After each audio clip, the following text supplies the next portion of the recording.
Hello guys, I hope आप सभी अच्छे होंगे। तो आज हम करने वाले हैं BPSC 142 block for unit 11 that is India and central and west Asia. ठीक है, तो इसके इंट्रोडक्शन पे आते हैं। तो सेंट्रल एशिया या वेस्ट एशिया एक इम्पॉर्टेंट रीजन्स की तरह देखा जाता है प्रेजेंट डे के वर्ल्ड में। अगर आप देखते हो, ठीक है, वो अगर दोनों मिल के बस आप सेंट्रल एशिया और वेस्ट एशिया का देखते हो तो मोर देन 2/3 जो वर्ल्ड का ऑयल रिजर्व या नेचुरल गैस है उसको, मतलब वो उसके अंदर में वो पॉजेस करती है एक साथ। ठीक है, और ये बहुत वाइटल है इंडिया की, मतलब आप देख सकते हो इंडिया के ग्रोथ के लिए भी या कोई भी इंडस्ट्रियल सोसाइटी, जो भी मॉडर्न इंडस्ट्रियल सोसाइटी है उसकी फंक्शनिंग के लिए बहुत इंपॉर्टेंट है। ठीक है, अगर सेंट्रल एशिया को देखते हैं, ठीक है, तो सेंट्रल एशिया के अंदर में 5 नेशन आता है, जैसे कि कजाकिस्तान आता है, किर्गिस्तान वो आता है, तजाकिस्तान, तुर्कमेनिस्तान और उज्बेकिस्तान। ठीक है, तो ये इमर्ज हुई थी जब एसयू का कलाप्स हुआ था, मतलब सोवियत यूनियन कलाप्स हुई थी, तब ये चीज़ें 5 नेशन उभर के आई थी। इवन रशिया भी उभर के आई थी। I am talking about these 5। ठीक है, तो ये हाइड्रोकार्बन रिसोर्सेज जो भी होते हैं उसमें बहुत ज़्यादा, मतलब इनके पास बहुत रिच है हाइड्रोकार्बन रिसोर्सेज। ठीक है, रिलीजियस रिवाइवलिज्म अगर आप बोलते हो या रेडिकलिज्म, ठीक है, तो एक मेजर चैलेंजेस है उनके बीच में अभी भी। और एक पर्सन ना ये चीज़ का डिस्काउंट नहीं मतलब वो हम कम नहीं आंक सकते इसको कि जो भी इस्लामिक मिलिटेंसी थी, ठीक है, या जो भी टेररिस्ट एक्टिविटी है, ठीक है, वो भी मतलब कहीं ना कहीं मतलब एक तरीके से यहाँ पे है थोड़ा बहुत। ठीक है, जो सर्कमस्टेंसेस वगैरह आती हैं हमेशा। ठीक है, तो अगर हम इकोनॉमिक पर्सपेक्टिव से देखें, ठीक है, तो apart from oil and natural gas एक तरीके से ये मेजर प्रोड्यूसर है और एक्सपोर्टर है। जैसे कि कुछ प्रोडक्ट्स है, कॉटन, वूल, मीट, एनिमल स्किन्स, आयरन और या कॉपर, जिंक, लीड या मैंगनीज। ठीक है, तो ये सारी चीज़ों का एक बहुत बड़ा एक्सपोर्टर भी है वो। ठीक है, इकोनॉमिक टर्म्स में। देन जब भी डिसोल्यूशन हुआ था, जब एसयू का, सोवियत यूनियन का, तो उसने डिस्टर्ब कर दिया था कहीं ना कहीं पूरे मार्केट को और पूरे जो मैन पावर थे उस टाइम पे उसको। ठीक है, बहुत ज़्यादा वहाँ पे प्रॉब्लम हुआ था या डिस्ट्रप्शन हुई थी। ठीक है, अगर आप पॉलिटी या सिक्योरिटी की बात करते हो तो ये एक तरीके से ऑटोक्रेटिक प्रेसिडेंट की तरह होती है। मतलब यहाँ पे जो प्रेसिडेंट रूल है, ठीक है, वो ऑटोक्रेटिक रूल को फॉलो करती है। ठीक है, ऑल्सो जो पर्सनल फ्रीडम होती है किसी भी पर्सन की वो बहुत लिमिटेड है इस जगह पे। ठीक है, डोमिनेशन बहुत ज़्यादा है रशियन लैंग्वेज का, स्क्रिप्ट वगैरह या कल्चर्स वगैरह आप देखते हो तो सोवियत एरा के टाइम से वो चीज़ें चलती आ रही है। ठीक है, लैंग्वेज एंड कल्चर्स वगैरह, वाटर से जो स्कार्सिटी होती है वो बहुत ज़्यादा है। इवन बॉर्डर्स वगैरह, चाउटिक बॉर्डर्स बहुत ज़्यादा ऐसे बॉर्डर्स है जो बहुत एग्रेसिव है, या फिर आप ऐसा बोल सकते हो कि जो ज़्यादा रिलाई नहीं कर सकते और इन टर्म्स ऑफ सिक्योरिटी। ठीक है, एनवायरमेंटल डिग्रेडेशन बहुत ज़्यादा है और बहुत सारे माइग्रेशन वगैरह भी है लोगों का। जैसे कि इवन आप ड्रग ट्रैफिकिंग देखते हो जो अफगानिस्तान वगैरह से होती है। ठीक है, ये प्रॉब्लम भी बहुत ज़्यादा उन्हें फेस करनी पड़ती है। ठीक है, अगर आप जियो स्ट्रेटेजिक इंपॉर्टेंस के टर्म्स पे देखते हो तो क्योंकि ये इनकी जो जियो स्ट्रेटेजिक लोकेशन है, मतलब मेन इनकी जो जोग्राफी है, ठीक है, वो क्रॉस रोड करती है रशिया को, चाइना, वेस्ट एशिया और यूरोप को। ठीक है, तो एक तरीके से ये जो रीजन है वो हमेशा से एक राइवलरी या इन्फ्लुएंस जो भी होते हैं ना, इंपॉर्टेंट ग्लोबल रीजनल पावर जो है उनसे हमेशा से वो चीज़ें रही है, वो विटनेस करती आई है। ठीक है, तो क्योंकि इनके पास जो आउटलेट टू द सी, जो सी को लेकर जो भी आउटलेट होता है, ठीक है, वो क्योंकि वल्नरेबल बनाती है क्योंकि सी कोस्ट पे है। ठीक है, तो ये कहीं ना कहीं एक इंटिमिडेटिंग या वल्नरेबल है कहीं ना कहीं अपने नेबर्स को लेके। ठीक है, specially Russia, China, west Asia और यूरोप को लेके। वाइल अगर आप इंडिया और सेंट्रल एशिया का देखते हो तो जो भी बायलैटरल रिलेशन है इनके बीच में 1991 में जो स्कोर था सुमित लेवल मीटिंग का, ठीक है, वो हुई थी और वहाँ पे रेगुलर विजिट हो रहे थे ऑफिशियल्स वगैरह के। ठीक है, जो भी बिजनेस या कल्चरल डेलीगेशंस वगैरह थे, साइंटिस्ट वगैरह थे, स्कॉलर्स जो दोनों साइड से थे वो विजिट कर रहे थे एक दूसरे से। ठीक है, तो बायलैटरल रिलेशन थोड़ी बहुत स्ट्रांग हो रही थी। Also prime minister Modi ji ने विजिट किया था 5 रिपब्लिक्स को जुलाई 2015 में और एक होप क्रिएट करी थी या एक क्लोज कोऑपरेशन क्रिएट करी थी in terms of security, defence, energy and trade. ठीक है, तो इंडिया ने ज्वाइन किया था एससीओ, एक पॉलिटिकल सिक्योरिटी या इकोनॉमिक ग्रुपिंग कह सकते हो, जो China, India, central Asia, Russia और पाकिस्तान, मतलब central Asia, Russia and Pakistan के साथ मिल के थी। ठीक है, ताकि हम ये चीज़ें, ये सिक्योरिटी ओवरऑल मेंटेन कर सकें या इकोनॉमिक टर्म्स पे। ठीक है, अगर आप नॉर्मली अकेले सिक्योरिटी कंसर्न्स की बात करते हो दोनों में, तो क्योंकि रिलीजियस एक्सट्रीमिज्म और टेररिज्म एक मेजर थ्रेट है इन 5 नेशंस में, तो बहुत सारी कंट्रीज अफेक्ट भी होती है। ठीक है, जैसे अफ़गानिस्तान तालिबान के अंदर में आ गई थी, ठीक है, वहाँ पे ओसामा बिन लादेन, अल-कायदा जो भी पाकिस्तान के थे उन्होंने शेल्टर कर लिया था, वहाँ पे रह गए थे, ठीक है, कहीं ना कहीं एक ट्रेनिंग ग्राउंड बना लिया था जो भी इस्लामिक मिलिटेंट ग्रुप है उनका, ठीक है। तो इंडिया ने एक जॉइंट वर्किंग ग्रुप ऑर्गेनाइज किया था या बनाया था टेररिज्म के ऊपर में, ठीक है, जिसमें बहुत सारी कंट्रीज़ थी, जैसे कि यूएस थी, चाइना, रशिया, कजाकिस्तान और ताजिकिस्तान, ठीक है। ये सारे मिलके उस चीज़ की और एक साथ मतलब यूनियन बना के प्रॉपर टेररिज्म को लेके फाइट कर रही थी, उसका वर्किंग ग्रुप बना था, ठीक है। ट्रैफिकिंग या ड्रग्स वगैरह का भी अगर आप देखो तो ये भी एक मेजर सिक्योरिटी थ्रेट है, जिसको लेके बात चल रही थी कि एक साथ मिलके इसको कैसे हम हैंडल कर सकते हैं या नॉर्मलाइज कर सकते हैं, ठीक है। देन अगर हम इकोनॉमिक कोऑपरेशन की बात करें तो दोनों का जो भी इकोनॉमिक कॉम्प्लीमेंट्रीज आप देख सकते हो इन टर्म्स ऑफ रिसोर्सेज या फिर मैनेजीरियल या स्किल्ड ह्यूमन रिसोर्सेज है, ठीक है। ऑल्सो एक प्रॉमिसिंग मार्केट है दोनों के पास, ठीक है। तो इंडिया का मेन एक्सपोर्ट है उसका फार्मास्यूटिकल्स, ठीक है, उसका चाय, मशीनरी, इंस्ट्रूमेंट और रेडीमेड गारमेंट्स वगैरह, ठीक है। वाइल अगर आप इंपोर्ट की बात करते हो, ठीक है, तो वो है आयरन एंड स्टील, मतलब हम सबसे ज़्यादा उनसे क्या लेते हैं तो वो है iron and steel, gold and silver, non ferrous metals वगैरह जो होती है और फाइबर्स वगैरह, ठीक है। तो इंडिया ने हमेशा से उनको हेल्प करी है एज विथ प्रोफेशनल या स्किल्ड मैन पावर के साथ, उन्होंने हमेशा उनको प्रोवाइड की है एक मैन पावर उनके बैंकिंग सेक्टर के लिए, इंश्योरेंस, कंस्ट्रक्शन या कोई भी टेक्निकल एजुकेशन या फाइनेंशियल मैनेजमेंट होती है ना या माइनिंग वगैरह, उसके लिए वो हमेशा से मैन पावर उन्हें प्रोवाइड करती रही है, ठीक है।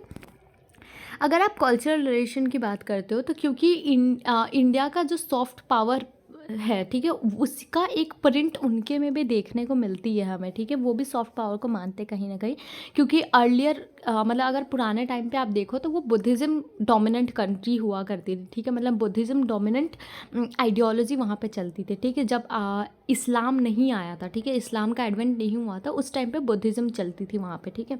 तो आफ्टर इंडिपेंडेंस इंडिया और सेंट्रल एशिया का आप देखो तो दोबारा से उन्होंने री एस्टेब्लिश किया था अपने रिलेशन को, ठीक है। इंडिया की जो भी फिल्म इंडस्ट्री है या म्यूज़िक है वो बहुत ज़्यादा पॉपुलर है, ठीक है, वहाँ पे। एंड इवन इंडिया भी बहुत सारे गुडविल या वार्मथ वगैरह इंजॉय करते हैं इसके वजह से, ठीक है। इंडिया उनको स्कॉलरशिप भी प्रोवाइड करती है स्टडी वगैरह के लिए, ट्रेनिंग के लिए या कोई भी ह्यूमन कैपेसिटी डेवलपमेंट होती है उसके लिए, ठीक है। तो आप देख सकते हो एक तरीके से एक स्कोप है किसी भी इंडियन कंपनीज़ के लिए कि वो पार्टिसिपेट कर सकती है इंफ्रास्ट्रक्चर बिल्डिंग प्रोजेक्ट में, जो भी like related to construction of railways, roads, highways, power stations, transmission line, कोई भी रिन्यूएबल जो एनर्जी होती है, न्यूक्लियर पावर होती है, वो सारी चीज़ें, ठीक है। आप अगर कुछ ऑब्स्टिकल देखते हो जो इकोनॉमिक कोऑपरेशन में आती है, कुछ प्रॉब्लम आप देख सकते हो, तो डिस्पाइट कि बहुत ज़्यादा पोटेंशियल है या फिर लेवल जो है एक्चुअल ट्रेड एंड इन्वेस्टमेंट का दोनों के बीच में वो हमेशा से कम ही रहा है, ठीक है। मतलब आप पोटेंशियल देख सकते हो दोनों के बीच में बहुत पोटेंशियल है, ठीक है, दोनों में। बट एक जो एक्चुअल ट्रेड एंड इन्वेस्टमेंट की जब हम बात करते हैं ना, वो अभी भी दोनों के बीच में बहुत कम है, ठीक है। जो मेन हिंड्रेंस या फिर आप बोल सकते हो मेन प्रॉब्लम इस चीज़ में, ठीक है, जो बाधा उत्पन्न कर रही है, काइंड ऑफ आप बोल सकते हो, ठीक है, वो है non availability of hard currency. दोनों को एक जो हार्ड करेंसी होती है उनकी अवेलेबिलिटी बहुत कम है, ठीक है, या आप बोल सकते हो जो भी कन्वर्जन फैसिलिटी सर्विसेज होती है, ठीक है, वो बहुत ख़राब है, या फिर आप बोल सकते हो कहीं ना कहीं है ही नहीं, ठीक है। इवन प्रॉपर इंफॉर्मेशन चैनल्स या कोई मैकेनिज्म नहीं है जहाँ से दोनों एक दूसरे से कोऑपरेट कर सकते हैं फर्दर। तो ये सारे प्रॉब्लम की वजह से प्रॉपर इकोनॉमिक कोऑपरेशन दोनों के बीच में सही नहीं हो पा रही थी, ठीक है। ऑल्सो आप एक और मेजर जो पार्ट बोल सकते हो वो है डायरेक्ट रोड नहीं है, ठीक है, या डायरेक्ट रेलवे, सी लिंक्स वगैरह नहीं है, और ये बहुत इंपॉर्टेंट ऑब्स्टिकल बन जाता है कोई भी इकोनॉमिक कोऑपरेशन में, ठीक है। देन अगर आप वेस्ट एशिया की बात करते हो, ठीक है, आपने साउथ का देख लिया, देन वेस्ट एशिया की बात करते हो तो जो वेस्ट एशिया है ये वॉलेटाइल या कन्फ्लिक्ट प्रोन रीजन रहा है हमेशा से। अगर इनका जियो स्ट्रेटेजिक सिनारियो देखते हो तो जो वॉर्स एंड कन्फ्लिक्ट वगैरह है वेस्ट एशिया में, ठीक है, जैसे कि इस्लाम डोमिनेंट आइडेंटिटी है वहाँ पे, 4 डिस्टिंक्ट कल्चरल ग्रुप देखने को आपको मिलता है, ठीक है, तुर्क्स, पर्सियंस, अरब्स और इजराइलिस, ठीक है। तो जो मेन कन्फ्लिक्ट है इस रीजन में, ठीक है, वो है क्वेश्चन का कि जो भी अरब पैलेस्टीन डिमांड है कि हमें एक इंडिपेंडेंट स्टेटहुड चाहिए, ठीक है, कि पैलेस्टीन का डिमांड है ये कि हमें अलग कर दो या फिर हमें एक अलग नेशन की तरह आना है, ठीक है। तो जो भी राइजिंग पॉपुलेशन आप देख सकते हो, कोई सोशो इकोनॉमिक स्टेग्नेशंस या एब्सेंस ऑफ मैकेनिज्म जो भी पॉपुलर पार्टिसिपेशन के लिए रिक्वायर्ड है, ये एक तरीके से एलियनेशन क्रिएट करती है, ठीक है, या इसकी वजह से बहुत सारे एलियनेशन आते हैं वहाँ पे, ठीक है। देन वहाँ पे बहुत ज़्यादा आप सिविल वॉर भी देखने को मिलता है। वेस्ट एशिया में बहुत सिविल वॉर होते हैं। इवन आप एक्सटर्नल इंटरवेंशंस वगैरह आप देखो ना, तो कहीं ना कहीं वो होते हैं। जो भी पीस एंड सिक्योरिटी का मैटर है वो हमेशा से चेंज होती रही है कहीं भी। मतलब हमेशा से एक ऐसा रीज़न रहा है जिसको हमेशा से एक डर है कि कभी भी कुछ भी हो सकता है, काइंड ऑफ वैसा, ठीक है। तो वहाँ पे बहुत सारे फॉल्ट लाइन भी है जहाँ पे आप देख सकते हो ये लार्ज स्केल इंस्टेबिलिटी है सबके बीच में। एंड इसकी वजह से इंडिया की सिक्योरिटी कंसर्न्स भी कहीं ना कहीं अफेक्ट होती है, ठीक है। इंडिया को हमेशा से बैलेंस करना पड़ता है अपनी ट्रेडिशनल क्लोज रिलेशन जो है पैलेस्टीन या अरब कंट्रीज़ के साथ, एंड एक तरीके से इज़राइल के साथ अपनी इमर्जिंग पार्टनरशिप जो है उसको भी मेंटेन करना होता है। आप दोनों के बीच में बैलेंस करना बहुत ज़रूरी है। जैसे ही बैलेंस गया वैसा वो प्रॉब्लम क्रिएट करेगा, ठीक है। ये ऐसा है। देन अगर आप इंडिया और वेस्ट एशिया की बात करते हो तो एक तरीके से इंडिया का एक्सटेंडेड नेबरहुड आप बोल सकते हो वेस्ट एशिया को। और एक तरीके से ये इम्पॉर्टेंट इसलिए भी है क्योंकि इसकी जो जोग्राफिकल प्रॉक्सिमिटी है या हिस्टोरिकल कल्चरल एफिनिटी आप देख सकते हो, लाइक एनर्जी सप्लाईज वगैरह, लेबर वगैरह, या जो भी इकोनॉमिक या सिक्योरिटी की इंटरेस्ट है वो अलाइन होती है, ठीक है। तो even the line of links की अगर आप बात करते हो, ठीक है, तो वो दोनों को हमेशा से कनेक्टेड रहिए। आप किस पॉइंट पे कनेक्टेड रहिए, ठीक है। ऑयल सप्लाईज को लेके हमेशा दोनों कनेक्टेड रहिए। रेमिटेंस वगैरह, रिलीजियस एक्सट्रीमिज्म की प्रॉब्लम क्योंकि दोनों फेस करती है कहीं ना कहीं, कॉमर्शियल लिंकेज और ट्रेड रूट्स की वजह से वो कहीं ना कहीं हमेशा से इंडिया और वेस्ट एशिया कनेक्टेड रही है, ठीक है। तो अगर आप इंडिया की लुक वेस्ट पॉलिसी की बात करते हो तो आफ्टर इंडिपेंडेंस इंडिया बहुत सारे पॉलिसी वगैरह उनकी स्पेशली नॉन अलाइनमेंट की जो पॉलिसी थी उसके थ्रू उन्होंने एक्सटेंड किया था एक हैंड ऑफ फ्रेंडशिप, जहाँ पे उन्होंने रेसिस्ट किया था कोल्ड वॉर की प्रेशर को, ठीक है, कि वो दोनों साइड के मिलिट्री ब्लॉक्स को, कि ना कि वो यूएस के साइड पे जाएगी ना ही यूएसएसआर के साइड पे जाएगी, ठीक है। दोनों राइवल जो मिलिट्री ब्लॉक्स थे उस पे जो प्रेशर थी ज्वाइन करने की, उस चीज़ से हटते हुए नॉन अलाइनमेंट उन्होंने अपनाया था, ठीक है। अब इंडिया क्योंकि बहुत कंसिस्टेंट थी अपने सपोर्ट को लेके, एंड इवन पैलेस्टीन का जो इशू है, ठीक है, वहाँ पे भी बहुत फेवरेबल इमेज इंडिया ने हासिल करी थी, ठीक है। एक वाइब्रेंट रिलेशन मेंटेन किया था ऑलमोस्ट सारे कंट्रीज़ के साथ, ठीक है।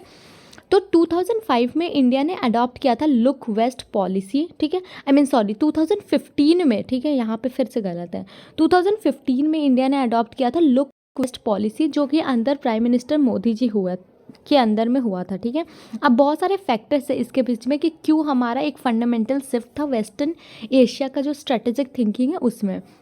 सबसे पहला तो जो साउथ और ईस्ट एशिया है, ठीक है, वो रिप्लेस कर रही थी कहीं ना कहीं ट्रांस एटलांटिक को, ठीक है, वो रिप्लेस कर रही थी जो पहले ट्रांस एटलांटिक थी, एक मेन मार्केट की तरह उभर के आ रही थी, स्पेशली वेस्ट एशियन का ऑयल एंड गैस वगैरह को अगर आप देखो तो इसको लेके, ठीक है।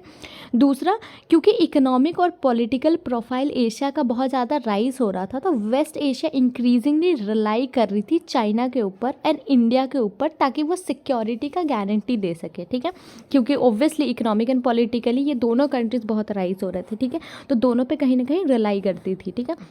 अगर आप अरब स्प्रिंग जब आई थी, ठीक है, मतलब जब अरब का वैक हुआ था, या आप बोल सकते हो इजिप्ट वगैरह में बहुत सारी क्राइसिस होने लगी थी, इराक में क्राइसिस होने लगी थी, लीबिया और सीरिया, ये जो मोनार्किकल स्टेट थी ना ओवरऑल जो गल्फ में, ठीक है, वो कंसीडर करती थी इंडिया एंड चाइना को कि ये सबसे ज़्यादा रिलायबल इंटरलोकेटर्स हो सकते हैं, ठीक है, जिन पे ट्रस्ट कर सकते हैं और वहाँ पे हम रह सकते हैं या उसके अंदर में वो हमें प्रोटेक्शन मिल सकती है। देन रेडिकल या एक्सट्रीमिस्ट रिलीजियस या पॉलिटिकल फोर्सेस एक बहुत कॉमन थ्रेट बन चुका था दोनों इंडिया के लिए भी और वेस्ट एशिया के लिए भी। और ये एक बहुत, क्योंकि जब भी ऐसा होता है कि जब भी हम कॉमन प्रॉब्लम में फंसते हैं तो कहीं ना कहीं हम एक दूसरे पे रिलाई भी करते हैं, ठीक है। तो ये जो भी ये दो प्रॉब्लम ये हमेशा से ही रही है, रेडिकल या एक्सट्रीमिस्ट रिलीजन या पॉलिटिकल फोर्सेस जो है, ठीक है, वो कॉमन थ्रेट हो गई थी। इसकी वजह से भी दोनों के बीच का रिलेशन काफ़ी ज़्यादा मेंटेन हो रही थी, ठीक है। हम आ जाते हैं लैंडमार्क्स इन इंडियाज पॉलिसी के ऊपर, ठीक है। तो पैलेस्टीन का इशू एक बहुत बड़ा लैंडमार्क है इंडिया पॉलिसी में, क्योंकि इंडिया ने एक्सटेंड किया था जो भी मॉरल या पॉलिटिकल सपोर्ट, ठीक है, ताकि वो एक पैलेस्टीन को एक वाइबल स्टेट की तरह क्रिएट कर सके, ठीक है। इंडिया एक सबसे पहला नॉन अरब कंट्री था जिन्होंने पैलेस्टीन के इशू को रिकग्नाइज़ किया था, या पैलेस्टीन लिबरेशन ऑर्गेनाइजेशन जो है उसको रिकग्नाइज़ किया था और अलाउ किया था कि वो अपनी ऑफिसेस न्यू दिल्ली में भी खोल सकते हैं। और ये चीज़ें हुई थी 1975 में, ठीक है, क्योंकि इंडिया कभी भी एक अरब कंट्री नहीं रही है और पैलेस्टीन एक अरब कंट्री है, ठीक है, बट फिर भी इंडिया ने उन्हें हेल्प किया था या फिर अलाउ किया था कि वो ऑफिसेस खोल सकते हैं न्यू दिल्ली में, या उन्हें रिकग्नाइज़ किया था ओवरऑल जो उनका ऑर्गेनाइजेशन था, ठीक है।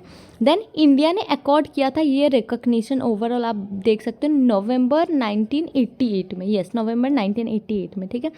और दूसरा आप इसराइल की अगर बात करते हो, ठीक है, तो इंडिया ने इस्टेब्लिश किया था फुल डिप्लोमेटिक रिलेशन 1992 में इनके साथ, और उसके बाद से ही एक क्लोज कोऑपरेशन हमेशा से रहा है इंटेलिजेंस गैदरिंग में, या जो भी इंसर्जेंसी ऑपरेशंस होते हैं उसको काउंटर करने के लिए हमेशा से एक दूसरे के साथ क्या बोलते हैं डिप्लोमेटिक रिलेशन मेंटेन करा है इन्होंने, ठीक है। ऑल्सो एक मेजर बायर की तरह है, जो इजरायली आर्मामेंट्स होती है उसको बाई करती है हमेशा से इंडिया, ठीक है। और एक रेगुलर एक्सचेंजेस होती है, जैसे कि आर्म फोर्स के सेक्टर में आप देख सकते हो या डिफेंस पर्सनल में देख सकते हो, ठीक है। ऑल्सो आप इराक क्राइसिस की अगर आप बात करते हो तो इंडिया और इराक ने एस्टेब्लिश किया था क्लोज पॉलिटिकल या इकोनॉमिक रिलेशन 1970s और 1980s के टाइम पे, ठीक है। अब वो पहली अरब कंट्री आप बोल सकते हो, ठीक है, आई मीन पहली नॉन अरब कंट्री थी जिन्होंने कंसिस्टेंटली सपोर्ट किया था, ठीक है। या अगर आप इराक की बात करते हो, देखो मैं बता रही हूँ, इराक एक मतलब इस्लामिक कंट्री है, ठीक है, क्या बोल रही हूँ मैं, ओके। इराक एक अरब कंट्री है, ठीक है। अब क्योंकि ये पहली अरब कंट्री थी जिन्होंने इंडिया की पोजीशन को, जो कश्मीर की पोजीशन थी उसको सपोर्ट किया था, ठीक है। जब हमारा कश्मीर की इशू थी या ये था कि हाँ इंडिया को कश्मीर में रहना चाहिए या नहीं, कश्मीर को इंडिया का पार्ट होना चाहिए या नहीं, उस टाइम पे भी इराक ने बहुत सपोर्ट किया था, ठीक है। वो पहली अरब कंट्री साबित हुई थी जिसने कंसिस्टेंटली सपोर्ट किया था इंडिया की पोजीशन को कश्मीर के ऊपर, ठीक है, नॉर्मल ये है। देन 1991 का जो भी इराकी इन्वेजन था जो कुवैत के ऊपर, ठीक है, एक डिफ़िकल्ट चॉइस क्रिएट कर दिया था इंडियन फॉरेन पॉलिसी के लिए कि वो क्या करे उस टाइम पे। तो जो भी जो भी ऑयल प्राइसेस थी उस टाइम पे बहुत ज़्यादा हाई हो रही थी, जिसकी वजह से बहुत सारा सीरियस कंस्ट्रेन पड़ रहे थे या स्ट्रेन पड़ रहे थे, मतलब प्रॉब्लम क्रिएट कर रही थी एक तरीके से इंडिया की जो BOP का जो पोजीशन है बैलेंस ऑफ पावर का उसके ऊपर, ठीक है। तो 2003 में US ने इन्वेड किया था इराक पे, ठीक है, दिसंबर 2011 तक अगर आप देखते हो तो जो अमेरिकन फोर्सेस है उन्होंने विदड्रॉ कर लिया, ठीक है, इराक से, ठीक है। जो भी इराक वॉर था वो ख़त्म हो गई थी, मतलब 2003 में US ने इन्वेड किया था इराक पे, और दिसंबर 2011 में ही उन्होंने मतलब विदड्रॉ किया था अपनी फोर्सेस को, ठीक है, और इराक वॉर के ख़त्म किया था। देन इंडियाज़ का जो थ्रेट था, ठीक है, वो कहीं ना कहीं बहुत कम हो गया था आफ्टर द इन्वेजन, आप देख सकते हो, ठीक है। बट आफ्टर 2010 अगर आप देखते हो तो क्योंकि क्रूड ऑयल की प्राइसेस बहुत ज़्यादा बढ़ने लग गई थी, आप बोल सकते हो कहीं ना कहीं, ठीक है, ये फिर से ऊपर उठने लगी थी। क्रूड ऑयल की प्राइसेस का इंपोर्ट वगैरह बहुत इंक्रीज़ होने लग गया था दोनों के बीच में, इंडिया वापस से क्रूड ऑयल बहुत ज़्यादा परचेस करने लगी थी, ठीक है, या लेने लग गए थे उनसे, इम्पोर्ट करने लगी थी, ठीक है। देन हम आ जाते हैं ईरान वॉर पे। तो जोग्राफिकली, हिस्टोरिकली या कल्चरली, ठीक है, ये सबसे ज़्यादा क्लोजेस्ट माना जाता है इंडिया का। आफ्टर इस्लामिक रेवोल्यूशन जो 1979 में हुआ था, एक लार्ज कंसिक्वेंसेस हुआ था जहाँ पे वेरियस जो भी ग्लोबल या रीजनल इश्यूज़ वगैरह है उसको डिस्कस की गई थी, ठीक है। दोनों ने एक्सचेंज किया था रेगुलर हाई लेवल विजिट्स वगैरह भी, और 12 MOU जो भी अंडरस्टैंडिंग साइन होती है ना, वो 12 एग्रीमेंट्स ओवरऑल साइंड हुए थे, ठीक है। दिसंबर 2017 की अगर आप बात करते हो तो जो भी ईरानियन प्रेसिडेंट है, ठीक है, उन्होंने इनऑग्रेट किया था पहला फेज़ ऑफ छाबर पोर्ट, ठीक है, जहाँ पे नई स्ट्रेटेजिक रूट जो इंडिया को कनेक्ट करती थी, ईरान अफ़गानिस्तान से बाईपास होती थी, पाकिस्तान से भी बाईपास होती थी, और ये पहला पोर्ट था जिसमें इंडिया ऑपरेट करेगी आउटसाइड इट्स टेरिटरी, मतलब उसके टेरिटरी के बाहर रह के भी इंडिया उसे ऑपरेट करेगी। ये सबसे पहली वैसी रूट बनाई गई थी या पोर्ट बनाई गई थी, कहीं ना कहीं आप बोल सकते हो, ठीक है। इंडिया का जो इंपोर्ट है पेट्रोलियम या उसके प्रोडक्ट्स, ठीक है, इनऑर्गेनिक या organic chemical, fertilisers, fruits and nuts, glass and glassware, natural and cultural pearls वगैरह जो है, या प्रीसियस या सेमी प्रीसियस स्टोन्स वगैरह, ये बहुत ज़्यादा है, ठीक है। मतलब इंडिया हमेशा से इम्पोर्ट करती है ये, और एक्सपोर्ट भी करती है कुछ चीज़ें, कि उनको भी मतलब कुछ चीज़ें जैसे कि rice, T, iron and steel, organic chemicals, metals, electrical machinery या फार्मास्यूटिकल्स आप बोल सकते हो, ठीक है। तो ये सारी चीज़ें एक्सपोर्ट भी करती है। तो इस तरीके से दोनों के बीच का कोऑपरेशन भी हमेशा से रहा है। देन अगर आप गल्फ कोऑपरेशन काउंसिल की बात करते हो, GCC, तो ये फॉर्म हुई थी 1981 मई में, ठीक है। और इसमें 6 गल्फ की जो भी मोनार्कीज है, जैसे कि सऊदी अरबिया, कुवैत, यूएएफ, कटार, बब्रियन और ओमान, ठीक है। एक तरीके से ये ओवरऑल सुन्नी स्टेट्स आप बोल सकते हैं, मतलब जैसे मुस्लिम में होता है ना सुन्नी एंड सूफी, तो सुन्नी जो भी सारे सुन्नी मुस्लिम्स के जो भी स्टेट थे वो सारे ओवरऑल कंजर्वेटिव मुस्लिम्स का कॉम्बिनेशन आप बोल सकते हो, ठीक है। या एक मोनार्की, इन्होंने एक तरीके से एक ऑर्गेनाइजेशन फॉर्म किए थे, ठीक है। अब इसमें से मतलब इंडिया का जो टॉप 5 ऑयल सप्लायर्स, ठीक है, अमोंग टॉप ट्रेडिंग पार्टनर भी इसके अंदर में इंक्लूडेड है। इवन रीसेंट टाइम पे अगर आप देखते हो तो क्योंकि ये ट्रेडिशनल रिलेशन जो इनके साथ है हमारा, ठीक है, सिक्योरिटी या डिफेंस कोऑपरेशन है, ठीक है, तो इसलिए एक दोनों के बीच में एक स्ट्रेटेजिक पार्टनरशिप हुई थी, लाइक काउंटर टेररिज्म को हम मतलब टेररिज्म को कैसे काउंटर कर सकते हैं, ठीक है, मनी लॉन्ड्रिंग की जो प्रॉब्लम है उसको कैसे सॉल्व कर सकते हैं, साइबर सिक्योरिटी के थ्रेट को कैसे काउंटर कर सकते हैं, नॉर्मलाइज कर सकते हैं, और जो भी ऑर्गेनाइज्ड क्राइम होती है, ह्यूमन ट्रैफिकिंग होती है या एंटी पायरेसी होती है, उसको कैसे सॉल्व कर सकते हैं, इसको लेके भी बातचीत हुई थी, ठीक है। तो ओवरऑल ये था रिलेशन या उनके जो भी स्ट्रेटेजिक इकोनॉमिक कंसर्न्स वगैरह। कुछ कन्फ्यूजन होता है, कहीं पे समझ नहीं आया तो कमेंट सेक्शन में पूछ लेना। दैन तब तक के लिए बाय बाय, टेक केयर।